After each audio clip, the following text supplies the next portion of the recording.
Hey, how's it going? It is week 2 of the Connected Life Book Club. Now, this is season 4. So the book that we started just last week is Finding God's Life for My Will by Mike Donehey, who's the lead singer of 10th Avenue North. So it's kind of fun. We have that music connection to him. We are Summer and Candace. I'm Candace. I don't know why I said my name second. Maybe it's because I'm so used to saying Dave and Candace. And Summer is also here. We are actually recording distantly. I know that this podcast is obviously going to stay in the podcast world forever, but right now we are recording during the COVID-19 pandemic. And so, yeah, it's a little odd for us. Yeah, but you know what? I love that this is still happening because I think this is the perfect time for a book club like this that is virtual, that is through podcast, that is through Facebook, because even though we are socially distancing and apart, we can still be together for stuff like this. And so if you're joining us and you haven't even started and you're hearing this is week 2, don't get discouraged. Jump in anytime. Grab those around you right now who need community, who are looking for that, and have them join us as well as we get started. Yeah, virtually grab them and come together digitally. So this week, the chapters that we read through were chapters 3 through 5, and that is our week 2 discussion. So let's dive right in, Summer. The question for chapter 3 says, when has God used a tragedy or course-altering detour to get you off your program and onto his? So I actually wrote this question and I don't have a good answer for it. I was reading in the book how Mike, had a car accident where he thought he was going to be this basketball superstar, but then literally an insane car accident. Absolutely. He shouldn't have been alive, right? I mean, so he barely walked away. Well, he didn't even walk away at first. He barely survived. And so obviously he can't play basketball anymore. I've never had something like that. I've never had something dramatic that changed my story. But I would say my first daughter coming into the picture changed some things. Sure. I was in school going to be an international missionary. I had this plan, and the only thing I'd left to do before graduation was go on a several month long internship overseas. And my daughter came and it just wasn't the right time, and I had to let that whole thing go and find a different path where it's not totally the same. I mean, I feel like I'm still able to do missions work with what we do here at the radio station, but the picture changed. And God has brought, I think, a lot of those things into my life, those little course corrections, if you will, along the way. Nothing as dramatic as Mike, but I've had to kind of learn to go with the flow because he likes to do that. And it's happened again and again. What about you? Well, I think that situation fits the question perfectly. Because, it's not a tragedy, but it's definitely a course-altering detour. You're not living in Zambia right now. Right. Yeah, that's really interesting. I do understand what you mean by those little kind of course corrections.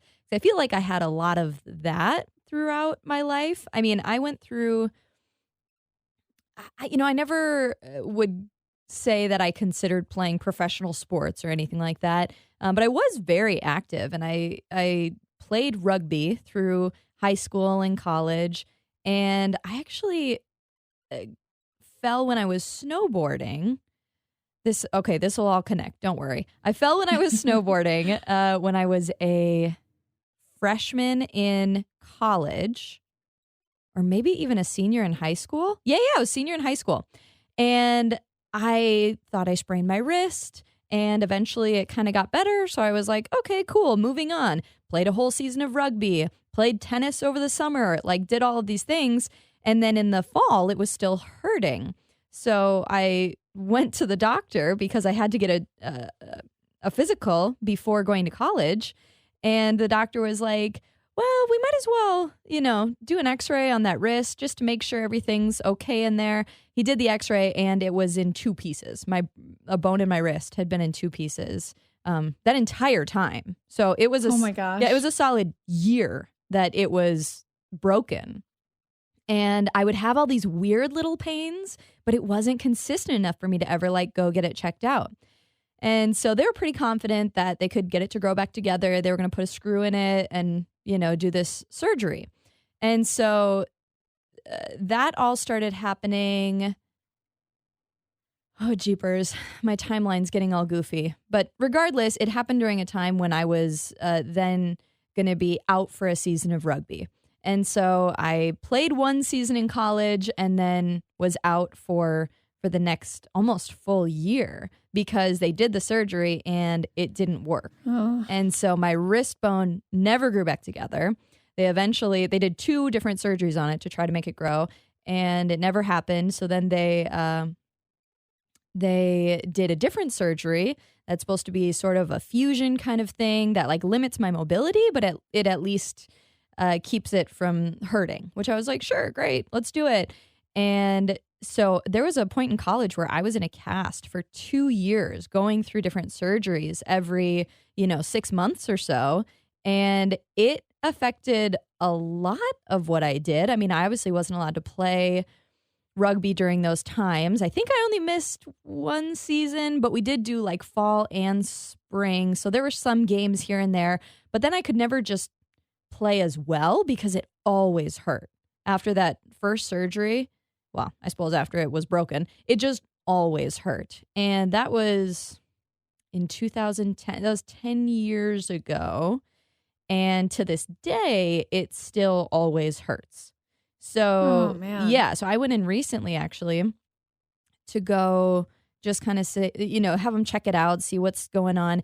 And I have like massive arthritis in my wrist. It's caused bone cysts, which is where like a bubble grows in your bone. What? And the fusion that they attempted to do also never healed. So I've gone these now 11 years having a broken wrist. And I would say that it's just changed my level of athleticism.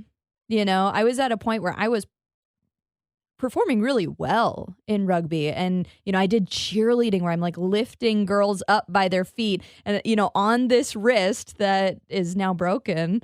Like rock climbing, just all these different things that it's so much harder to do now that I don't think it changed like any sort of big goals that I had other than being a very active person. It just makes it so much different now. And I sometimes feel like embarrassed that I have to take the modifications in a fitness class because, well, my wrist just doesn't bend.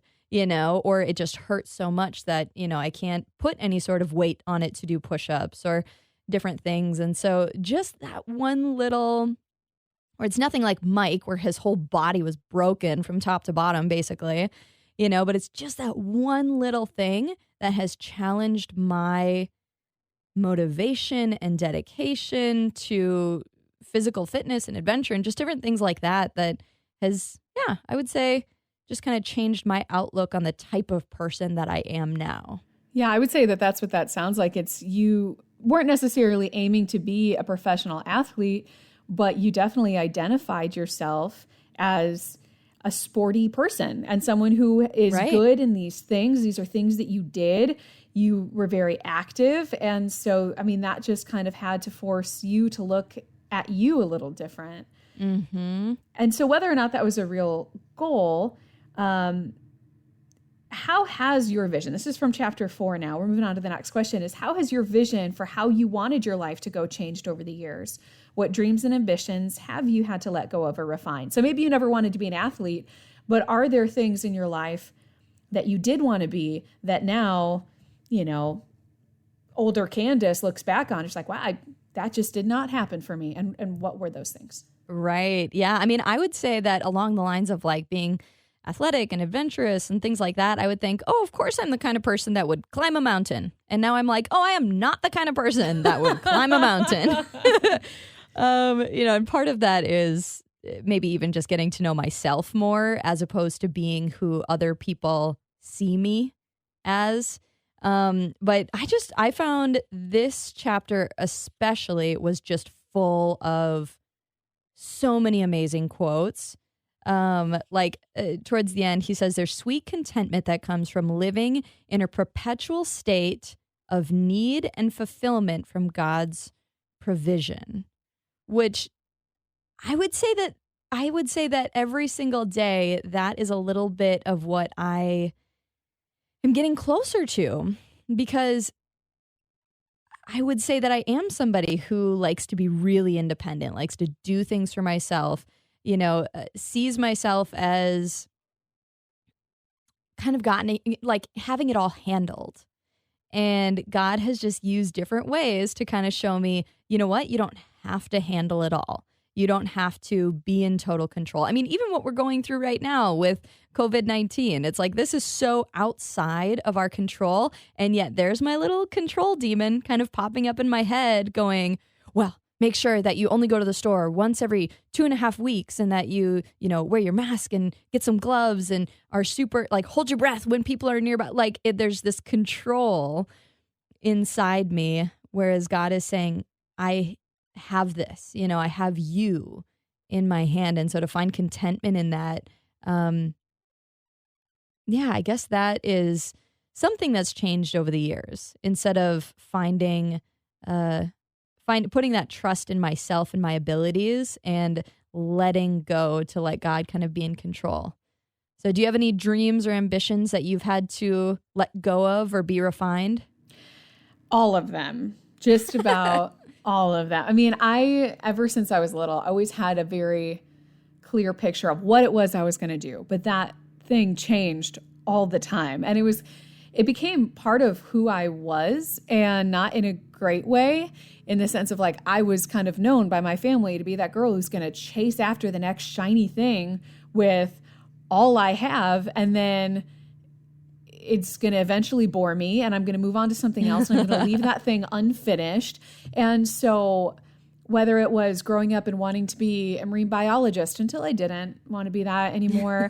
And then I was like so sure I was going to be this actress, just like Mike, I was going to be this actor and I was going to change the world doing big things like that. Well, until I wasn't anymore. And it wasn't until I became a Christian that I really wanted to change that about myself. And I felt led to missions, like I had mentioned. I thought that's what I was supposed to do. It was so clear and it was so honoring to God, and this is definitely it, until it wasn't anymore. And I really struggled with that in college, of feeling like I needed to follow through with this, even though the doors seemed to be closing, even though it didn't fit me as well as I thought it was going to, even though I didn't enjoy, that coursework as much as I enjoyed other classes I was taking. When I finally had to let that major go, I felt like I was failing. I felt like I was just proving everyone right, that I was just this screw up, even though it wasn't anything that I had done. I was having a kid, I couldn't finish my degree. And then ended up accepting, to do the Bible and theology and communications major full time, which brought me to where I am today. But I just felt like this whole journey, even in radio, has been an exercise of, I'm pretty sure this is what you have for me, God, but yeah. I've got to hold on to it with loose hands. And so Mike, in this chapter, I found so much as well that was so good. He writes, "To me, it often seems like the plan we think God has for us is the very one he's asking us to let him undo." And so it's like, if I think this is what God has, I have to be willing to follow it to wherever he has it lead. And that's where I'm like, I'll get a glimpse of something that seems to fit, and I will fill in the rest of the picture. I'm like, great, cool, got it. It's like I'm not letting God finish his sentence. I'm like, oh, I know exactly what you're gonna say, and I just take over, and then it always changes every time. And so where I'm coming to is another quote that Mike said. He goes, "Okay, God, I have these dreams and these desires and these talents, and they seem to be leading me in a particular direction. So show me where they need to shift and change to be your dreams and your desires. Because even those things that we're doing for God might not be exactly what God has for us. And just being willing to kind of hold on with a loose fist, that is something that he is working to change in me, because I get excited and I jump and I chase, and it doesn't always go where I think it's going to go." That is so interesting. And it's funny because I have never been terribly driven down one path or another. I mean, I'm just kind of like go where the wind takes me kind of person, which, for better or worse, my hands are always open. And, I think part of that comes into play when I'm asked to do hard things. And it's like, well, maybe this is just too hard. Maybe God is taking this away from me when really he's saying, no, it's time to step up and it's time to kind of pour more into this. But yeah, it is interesting because it's created this world of, where we think we know what's best. And then what Mike said it better. He said it, let's see. Before God gives us what we want, he changes what we want until he is all we want. So it's not that thing it's not that like acting for you maybe was going to fulfill you, but it's in having that desire and then going through the process of having to let it go that you're able to find a closer connection to God. Mm-hmm. So yeah, I just think that was really good. And looking backwards, it's fun how we can look at our lives the older we get and see how all of those things we were so sure this was just a piece that was being used in creating this much bigger puzzle. It's like, I loved acting. I loved performing. I loved, communicating a message, which God now uses in radio. I love telling stories. I love, creatively packaging things to reach people, which comes from that acting background. And so that was never the end all. It was just a piece toward the journey I'm currently on. And who knows what it's going to look like 20 years from now and how I might look at my background in radio and be like, oh, that was just a piece to get me here. So interesting. It's becoming more fun, a little more stressful, but a little bit more fun. Right. Well, so in chapter 5, that one was titled Capitalistic Christianity. This was really interesting to me. And the question that we come up with is, how are you serving God where you are today for his glory? And where could you go further in willingly wasting yourself for others? Yeah, this one was interesting because he's talking about our propensity to look at other people for what they can do for us. Mm-hmm. And it's just very natural. And the more important he felt as a worship leader in his church, the less time he had for the minions, the less time he had to be wasted on these plebeians, So he finally got to the point where he had to completely just empty himself of any sort of ego and be willing to be used by God. And then, God used him with those people in huge ways. And so he called it willingly wasting yourself on others instead of seeing what they can do for you. And so I think that, for us, Candace, like we're in full-time ministry just by the nature of what we do. We get paid to talk about Jesus, and that's awesome. But it can be easy to see that as, well, this is what I'm doing for God. But really, I feel like the more valuable things are what we're doing in our day-to-day with the people around us. And that's somewhere where I need to grow. Like I look at my connection with my neighbors, and it's pretty passing. And these are people that God has put in my life in a very close proximity. And, just looking, because I'm in my sunroom recording this right now, that house, at least, probably that house, I know they don't know the Lord. Or, and sure. So it's like, but what am I doing to willingly waste myself on them, other than when I'm just taking my dog for a walk? And so that is something where I feel like I really do need to be going further. But that's also an area where I'm being encouraged during this whole COVID-19 thing, because as hard as this is for our society right now, there are so many areas where people are stepping up and meeting needs that I think is really beautiful. I just see a lot of little examples of people stepping out in service. Like right now on our community page on Facebook, right here in my village, there are people desperate to host those like blessing boxes in their front yard, where like the little mini food pantries, and other people wanting to build them, and other people, wanting to help stock them once they're ready. And I just feel like there are so many helpers stepping, because there is a very real need in front of us. And so finding those opportunities in the day-to-day and doing it for his glory, I think it's a challenge, but especially with my neighbors, that's where I'm trying to grow. Yeah, that makes so much sense. I mean, especially now, it's so difficult to see, well, how am I stepping up and serving for God, for his glory right now when we're all supposed to be away from each other. Yeah. You know, we're not supposed to be coming face to face with people around us. And, you know, of course, God moves in incredible ways. And especially when times are uncertain, I think sharing the message that we have certainty in God's love, we have certainty in his best interest for us, for the world at heart. I mean, that is a message that we can share with those that we love on a regular basis, even people that, you know, aren't Christians or aren't open to it. I mean, you know, that's a way I try really intentionally. I have a couple good friends that have mixed relationships with faith. And, you know, I still try as hard as I can, even with as awkward as it can be, to share my faith journey with them, you know, not necessarily putting it on them and saying, you know, you could really blah, blah, blah, but just saying, hey, this is how God has really been helping me. Or like, this is what God has shown me.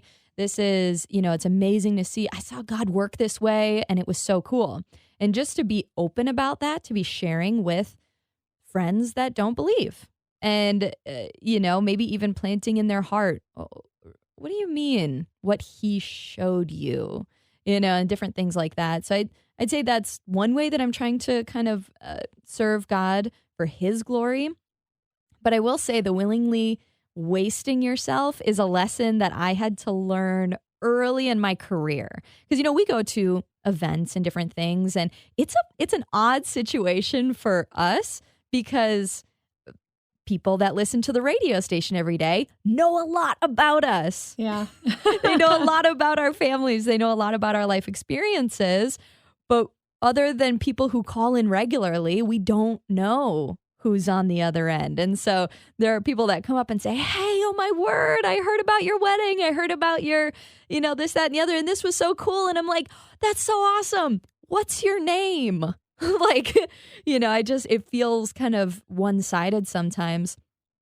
And so it is difficult sometimes when you're in those big concert situations and people are kind of pulling from every direction. I tend to retreat a little bit and like, oh, I just kind of need a break from being on all the time.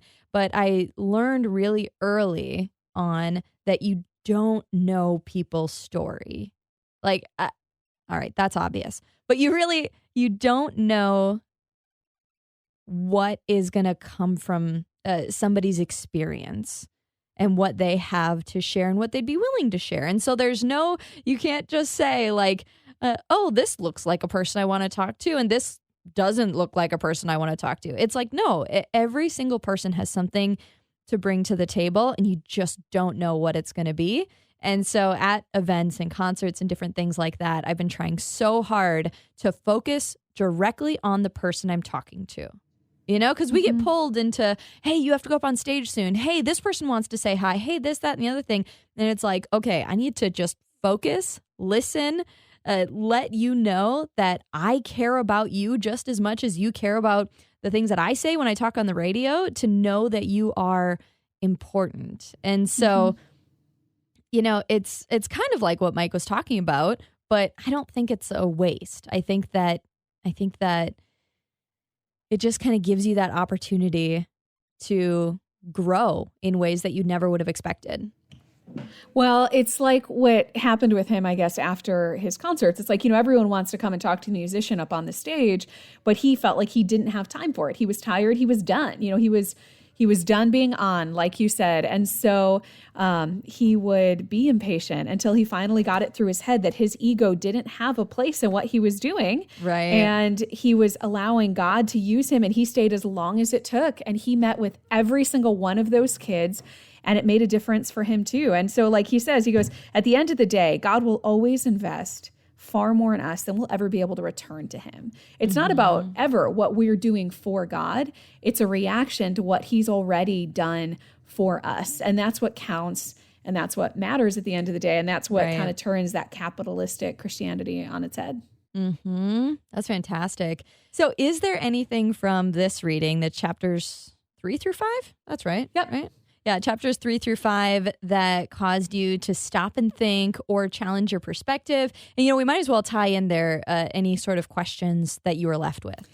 Oh, man. We always ask these questions at the end of every discussion guide. And, I feel like this book is just something that's causing me to think. It's not that I disagree with anything that he's saying, or it's challenging me in that way. But it's introducing concepts that I hadn't considered. Like even the title is just mind-bending, but like capitalistic Christianity. Like it makes sense, but I don't know that I ever thought of it that way. Like, I'm offering God this in exchange for something, and just it really is convicting. I think that area was probably the most convicting. It's like, okay, where in my life do I let ego get in the way? Right. Where in my life am I performing for God, and doing him a favor? But I really liked in the first 2 chapters we covered today, just the reflection that allowed for, of looking backwards and seeing how much richer the story is that God has painted for my life than the one that I would have designed for myself along the way. So I don't know. I've really enjoyed it so far. Yeah, me too. I would say, like, even as I go back just over these last couple chapters, the things that I highlighted were, number one, plentiful. There were so many. He is a dedicated dude, right? Like in the one chapter, he goes, I made a commitment to myself to make 100 foul shots a day. Whoa. Like what kind of teenager does that? But a dedicated one. That's what I do appreciate when he said, should you do things that you're terrible at? Absolutely. I have a hard time with that. So I underlined that. I loved the line, sometimes the moments of greatest tragedy are the exact moments when something beautiful is being born. What a cool way to look at the disappointments in our life. I mean, even with COVID-19, with things that are going on right now, with kids not being able to have the end of their senior year of high school or prom or graduation, things like that. It's like, what is being born out of this difficult moment? And I just think that that's a really cool thing to wrap your mind around. Now, when he is talking about the capitalist Christianity chapter, was he talking about servant leadership in that chapter? I think it kind of came back around to that. I think he was talking about the exchange that we see as Christians with God. It's like we're somehow earning his favor, and just how backwards that really is. Like until we realize that there's nothing that we can offer God that is anywhere on par with what he does for us every day, and like let our ego go. So I think it really, when he switches it to start talking about wasting ourselves on others, it really does kind of take that servant leadership thing. But I think it's just seeing Christianity as some sort of transaction with God is the wrong way to view it. I will say that one thing that kind of left me with a question is, where in my life am I a capitalist Christian that I am not recognizing, that I'm not picking up on, And is it with friends? Is it with family? Is it with my church? Is it, I volunteer more, so I don't know. I've been kind of searching my heart more with that phrase, capitalist Christian. And it is interesting. I think that it's really cool to dive into, I don't know, just kind of open my eyes to that way that I might be expecting a certain type of interaction or a certain type of relationship with those around me, as opposed to just willingly waste myself on people just because God has put me here and has called me to love on people. And so that's been a really cool, it's a question that I'm left with. I'm putting it in air quotes because it's more just, I think, a question we should always take with us. Yeah, sure. And so I found that to be a good searching, a good kind of soul searching thing. Well, and I feel like right now with what we're in, so many people hurting and needing something. And it might not be something we can tangibly provide while we're social distancing, but it's like, how are we helping? How are we meeting needs where we can meet them without feeling like we're owed something for it? I think it's an important question. And I'm so grateful that this is the book that we are studying as we go through this. And it wasn't planned for that. We actually, the powers that be had picked this book for us before COVID-19 was a thing. But I think it's just like God, there's so much of what he's saying that relates directly to this. And so if you had insights that you wanted to share, or questions that you were left with, or things that really stuck out to you, that's where the Facebook page for the Connected Life Book Club really comes in handy. We would love to interact with you directly there. If you have not officially subscribed for our podcast, be sure to do so, because another one of these is going to drop next week as we dive into chapters 6, 7, and 8. And of course, if you haven't signed up in general, go to connectedlifebookclub.com. We'll make sure to get these discussion guides into your hand each week. Thank you so much for joining us, and we'll catch you next time. Bye.